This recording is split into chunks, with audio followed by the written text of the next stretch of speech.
Oi, gente. Hoje eu vou apresentar um passo a passo da resolução do meu trabalho de bioestatística. Então, primeiro, nós temos que fazer uma pergunta para ser respondida estatisticamente, né? A minha pergunta foi: estudantes que dormem 8 horas ou mais por noite obtêm médias de notas maiores do que estudantes que dormem menos de 8 horas? Então, o segundo passo é tabelar os dados, né? Então, eu vou dividir a nota dos estudantes em dois grupos. Primeiro, eu vou usar uma variável qualitativa, que é uma variável que não dá para ser medida numericamente, mas ela pode ser separada em classes.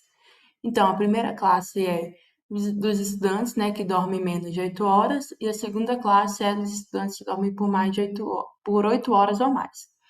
E aí eu coloquei a nota dos estudantes, que é a variável quantitativa, que ela pode ser medida numericamente. Então, aí nós temos, né, as notas dos estudantes. O segundo passo é formular duas hipóteses, a hipótese nula e a hipótese alternativa. Minha hipótese nula é de que não existe diferença entre a nota dos estudantes que dormem por menos de 8 horas e dos estudantes que dormem por 8 horas ou mais. A hipótese alternativa é de que estudantes que dormem por 8 horas ou mais apresentam notas melhores. Em seguida, nós temos que calcular a média dessas notas, né? Então, a equação para calcular uma média é x igual a x1 mais x2 mais x3 mais x4. Então, x é a média, né? E aí eu vou usar todas as observações, vou somar elas e dividir pelo número de observações. Então, eu vou somar ali a nota dos estudantes e dividir pelo número pela quantidade de notas, né? No caso, 9. E aí, o resultado do primeiro grupo dá 66,89 e o resultado do segundo grupo já dá 84,89. O terceiro passo é achar o desvio padrão e a variância. O desvio padrão vai mostrar o quanto a média tá. A média não, enquanto os valores estão espalhados em relação à média. Então, quanto menor o desvio padrão, mais próximo da média esses valores estão. E quanto maior, né, o desvio padrão, mais variáveis são esses valores em relação à média. Então, para calcular o desvio padrão e a variância, primeiro nós temos que subtrair todas as notas, né, todas as observações, subtrair pelo valor da média. Então, eu separei aqui as notas do primeiro grupo e a média, e as notas do segundo grupo e a média. Fui subtraindo cada nota, né, pela média das notas. E em seguida, como resultado disso, eu pego o resultado e faço o quadrado dele. Então, aqui, por exemplo, eu peguei 62 menos 66,89 e o resultado é menos 4,89. Então, menos 4,89 ao quadrado. Aí eu faço isso com cada observação dos dois grupos. E depois de fazer tudo isso, eu vou somar o resultado ao quadrado, né, dos valores. Aí aqui no final do primeiro grupo dá 68,89 e do segundo grupo 216,89. Em seguida, continuando isso tudo, né, para achar o desvio padrão, eu vou pegar aqui o resultado disso, né, dos quadrados, e vou dividir por 9 menos 1, pelo número de observações, né, o número de notas menos 1. Aí nisso eu vou achar o desvio padrão, que é 8,61 do primeiro grupo e 27,11 do segundo grupo. E para me achar a variância, eu vou tirar a raiz quadrada desse número, que é 2,93, né? E 5,20. Em seguida, nós vamos achar o valor de t. Então, para calcular o valor de t, eu vou pegar as médias, né? Vou subtrair as médias e dividir pela raiz quadrada das variâncias dividida pelo número das variâncias não, do desvio padrão dividido pelo número de observação.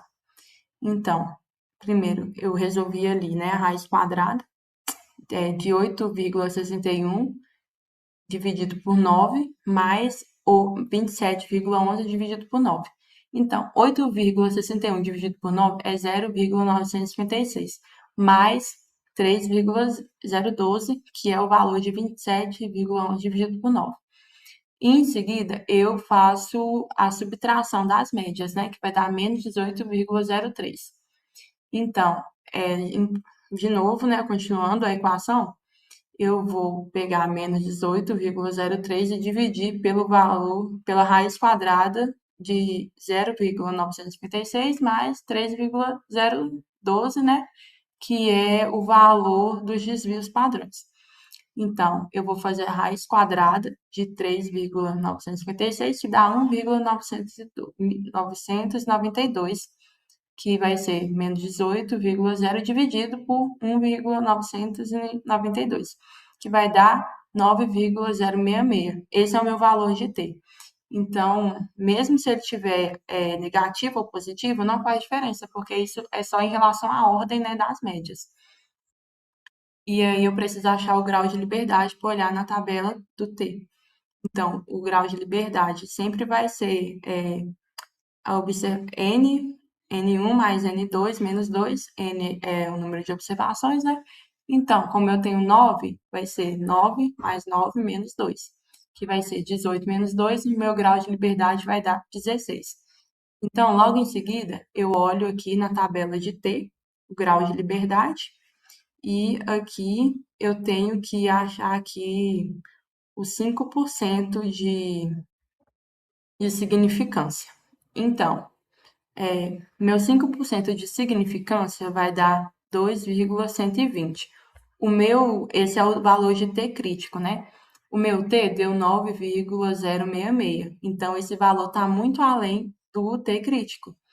E isso corrobora para a minha hipótese alternativa ser aceita e a hipótese nula ser rejeitada. Porque isso comprova que existe diferença, né, entre as médias dos dois grupos. Então, nesse conjunto, né, de dados, os estudantes que dormem 8 horas ou mais apresentam médias maiores do que aqueles que dormem menos de 8 horas, porque como o meu valor de T foi maior que o valor de T crítico, isso prova que não é um resultado comum, é um resultado raro, né? Aqui nós temos gráficos. O primeiro gráfico, ele é o gráfico de sino, né? Que representa a curva de Gauss. Então, essa curva, ela possui, né, o formato de sino, por isso que dá o nome do gráfico, sino. Ela representa uma distribuição em que a maior parte dos dados fica concentrada próxima à média. Então, o desvio padrão mostra quanto esses dados estão afastados da média. Quando é grande, né, a diferença, a curva fica mais larga. Então, em uma distribuição normal dos desvios padrões, aproximadamente 68% dos dados fica a um desvio padrão da média, né, que é o centro da curva. E um desvio padrão de 95% fica até 2, e num desvio, né, de 95% fica até 2 desvios padrões da média. E 99,7% fica até 3 desvios padrões da média. Então, quanto mais afastado da média, maior é o desvio padrão. E aqui nós temos o que é uma função matemática, né?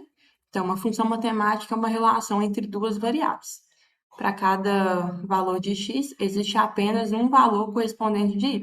O exemplo disso é a função y é igual a 2x mais 3. Então, se escolhermos um valor para x, sempre vai ter um resultado para y. E aqui nós temos gráficos, né? O primeiro é de uma função linear. Essa função é sempre representada por uma reta, né? Linear, significa reto. Então, nesse caso, a gente vai utilizar um exemplo da função y é igual a x mais 2. Como o coeficiente angular ele é positivo, a reta sempre vai ser crescente, então ela vai sempre crescer para cima. No B, né, no exemplo B, nós vamos ter o gráfico de uma função não linear, que ela é representada por uma parábola y é igual a x elevado a 2, que é diferente da reta, já possui uma curvatura que chama de parábola. E já no exemplo 3, nós temos uma curva que não representa uma função, que essa representa uma circunferência, né? É uma circunferência redondinha. E ela não representa uma função porque, para alguns valores de x, encontramos dois valores diferentes para y. Por isso que ela não passa no teste da reta vertical, porque nunca vai formar uma reta, vai sempre formar uma circunferência. E no último exemplo, nós temos três retas, né? Que nesse gráfico temos três funções. E todas interceptam o mesmo eixo y, no mesmo ponto, né? Que é o número 2. Por isso dizemos que possui o mesmo intercepto. Porém, elas possuem coeficientes angulares diferentes, que é uma reta cresce mais rapidamente, né? Ela sempre está crescendo linearmente, e outra cresce mais lentamente, que ela vai crescer linear, porém não tão contínua. E outra, ela é decrescente, ela vai crescer para baixo, ela não vai crescer, ela vai cair, né? Então é isso, obrigado.